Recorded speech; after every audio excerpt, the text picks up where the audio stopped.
ഈ സമരത്തോട് ഞങ്ങൾക്ക് അഭിപ്രായ വ്യത്യാസമുണ്ട്. അത് ആ സമരത്തിന്റെ പിറകിൽ ഉള്ള ചില ശിൽക്കുകൾ. ഒരു ദിവസം നിങ്ങൾ ശ്രദ്ധപ്പെട്ടില്ലേ, ഒരു ദിവസം ഒരു സമരവുമായിട്ട് വന്നിട്ട് അവിടെ ഗേറ്റിൽ സമരം നടന്നുകൊണ്ടിരിക്കുമ്പോൾ കലാപുണ്ടാക്കിയില്ലേ? അതാ അവരറിഞ്ഞുകൊണ്ടുള്ള കലാപമല്ലല്ലോ അത്. എന്തിനാ കലാപുണ്ടാക്കിയത്? അത് രാഷ്ട്രീയമാണ് പ്രശ്നം. രാഷ്ട്രീയമായിട്ട് ഇതിനെ ഉപയോഗിച്ച് മുമ്പോട്ട് പോകാൻ ഒരു വിഭാഗം ആളുകൾ ശ്രമിച്ചുകൊണ്ടിരിക്കുകയാണ്.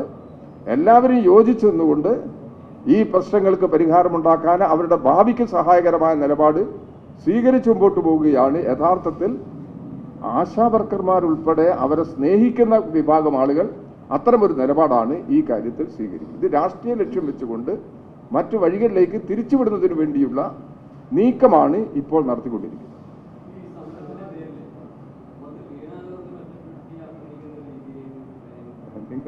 ഞാൻ ചോദിക്കട്ടെ, വീണ ജോർജ് മെനഞ്ഞാന്ന് അവരെ വിളിച്ച് സംസാരിച്ചില്ലേ? ഗവൺമെന്റ് സംഭാഷണത്തിന് പോലും തയ്യാറാവുന്നില്ല എന്നൊരു വിമർശനം പല കോണുകളിൽ നിന്നും വന്നിരുന്നല്ലോ. ഉദ്യോഗസ്ഥന്മാർ സംസാരിച്ചു, പ്രശ്നം തീർന്നില്ല. പിന്നീട് മന്ത്രി തന്നെ നേരിട്ട് വിളിച്ച് സംസാരിച്ചു. ഇതിൽ ഈ ഡിമാൻഡിനുള്ള സമീപനം അവർ അവരുടെ മുമ്പിൽ വ്യക്തമാക്കി. ഈ മാറ്റത്തിനനുസരിച്ച് കാര്യങ്ങൾ നമുക്ക് നടത്തി മുമ്പോട്ട് പോകാം എന്ന നിലപാട് സ്വീകരിച്ചാൽ യഥാർത്ഥത്തിൽ അവർക്ക് സമരത്തിൽ നിന്ന് പിൻവാങ്ങാമല്ലോ. അത് സ്വീകരിക്കാതെ ഇത്തരമൊരു വീണ ജോർജിനെ ഒറ്റപ്പെടുത്തി ആക്രമിക്കുക എന്ന് പറയുന്നത് ഒരു രാഷ്ട്രീയ നിലപാടിന്റെ ഭാഗമാണ്. അത് ആ നിലയിലേ ഞങ്ങൾ കാണുന്നുള്ളൂ. അപ്പൊ അതിന് ആ നിലയിൽ തന്നെ നേരിട്ട് നമുക്ക് ഇപ്പൊ വേറൊരു ഉദാഹരണം നിങ്ങൾ ചോദിച്ചിട്ട് ഞാൻ പറയാണ്. അംഗനവാടിക്കാരിപ്പോൾ സമരം തുടങ്ങിയിട്ടുണ്ടല്ലോ ഒരു വിഭാഗം. അംഗനവാടിക്കാരുടെ പ്രശ്നങ്ങളിൽ ഗവൺമെന്റ് ഈ സമരം ആരംഭിക്കുന്നതിന് ചർച്ച നടത്തിയില്ലേ? എല്ലാ ട്രേഡ് യൂണിയൻ സംഘടനകളെയും വിളിച്ച് ചർച്ച നടത്തിയില്ലേ? ചർച്ച നടത്തി എല്ലാ പ്രശ്നങ്ങളും അവർ ആ തീരുമാനത്തിന്റെ ഭാഗമാണ് അംഗൻവാടി ജീവനക്കാരുടെ പെൻഷൻ കുടിശ്ശിക കൊടുത്തു തീർക്കാനുള്ള നിലപാടുകൾ സ്വീകരിച്ചത്. അത് പ്രഖ്യാപിക്കുകയും ചെയ്തല്ലോ. ഈ നിലപാട് സ്വീകരിച്ചപ്പോൾ എല്ലാ സംഘടനകളും യോജിച്ചു നിന്നു. അവസാനം അവരെല്ലാം പങ്കെടുത്ത പ്രതിനിധികളെല്ലാം മന്ത്രിക്ക് ഷെയ്ക്കൻഡ് കൊടുത്ത് അവർ പിരിഞ്ഞുപോയി. പുറത്തു വന്നപ്പോൾ അവിടുത്തെ തീരുമാനത്തിന് വിരുദ്ധമായി INTUC സമരം പ്രഖ്യാപിക്കണം. അതെന്താ ഇതിനർത്ഥം?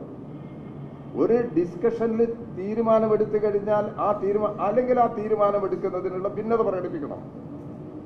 ഭിന്നത പ്രകടിപ്പിക്കാതെ തീരുമാനത്തോടൊപ്പം നിന്ന് തീരുമാനം അംഗീകരിച്ച് പുറത്തു പോയവർ അവർ ഏകപക്ഷീയമായി സമരം പ്രഖ്യാപിക്കുകയാണ്. അത് രാഷ്ട്രീയമല്ലെങ്കിൽ വേറെ എന്താണ് അതിന്റെ കാരണം?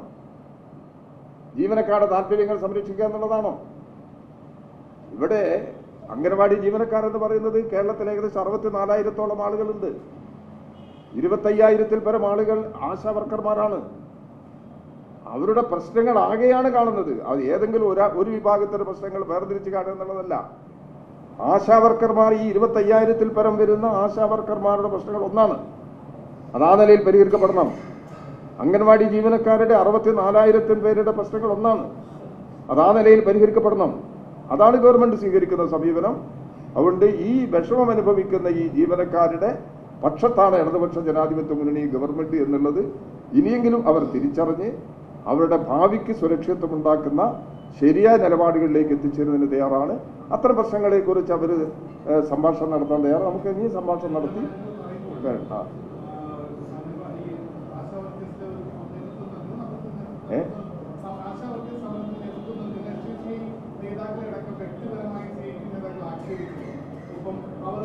നിങ്ങൾ ഒരു സ്റ്റേറ്റ്മെന്റിന്റെ പ്രതികരണമോ ഗവൺമെന്റ് ആക്ഷേപിച്ചിട്ടില്ലല്ലോ. അതെത്രയെങ്കിലും ആ വിവാദത്തിലേക്കൊന്നും ഇപ്പൊ ഞാൻ പോകുന്നില്ല. ആ വിവാദത്തിൽ നമ്മളെ ഞാൻ മെറിട്ടാലോചിക്കുന്നു. ഗവൺമെന്റ് ഇവരെ തള്ളിക്കൊണ്ടുള്ള ഒരു നിലപാട് എടുത്തിട്ടില്ലല്ലോ. ഇടതുപക്ഷ ജനാധിപത്യ മുന്നണിയും ഇവരെ തള്ളിക്കൊണ്ടുള്ള ഒരു നിലപാട് എടുത്തിട്ടില്ല.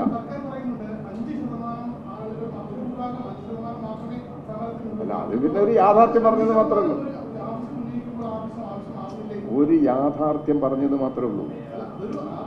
ആശാ വർക്കർമാരുടെ മഹാഭൂരിപക്ഷവും ഇവരെ നിലപാടിനോടൊപ്പം ഇല്ല.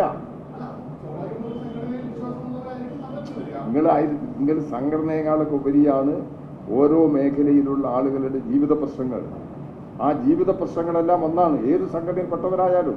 ഇനി സംഘടനയിൽ ഇല്ലാത്തവർക്ക് ഈ നാട്ടിൽ ജീവിക്കണ്ടേ? ഒരു സംഘടനയിലും പെടുന്നില്ല, ഒരു സംഘടനയിലും ആളുകൾ അംഗമാവുന്നില്ല. അങ്ങനെയുള്ള ആളുകൾക്കും നമ്മുടെ നാട്ടിൽ ജീവിക്കണ്ടേ? അവർക്ക് കൂടി ജീവിക്കുന്നതിന് സഹായകരമായ അന്തരീക്ഷമല്ലേ ഒരു ഗവൺമെന്റ് ഉണ്ടാക്കേണ്ടത്. ആ നിലപാടിനെയാണ് നമ്മൾ എടുക്കുന്നത്. മറ്റ് നിങ്ങൾ ഈ ഒറ്റപ്പെട്ട ചില സ്റ്റേറ്റ്മെന്റിനെ ഉപയോഗപ്പെടുത്തുന്നതിനെ വക്രീകരിക്കേണ്ടതില്ല.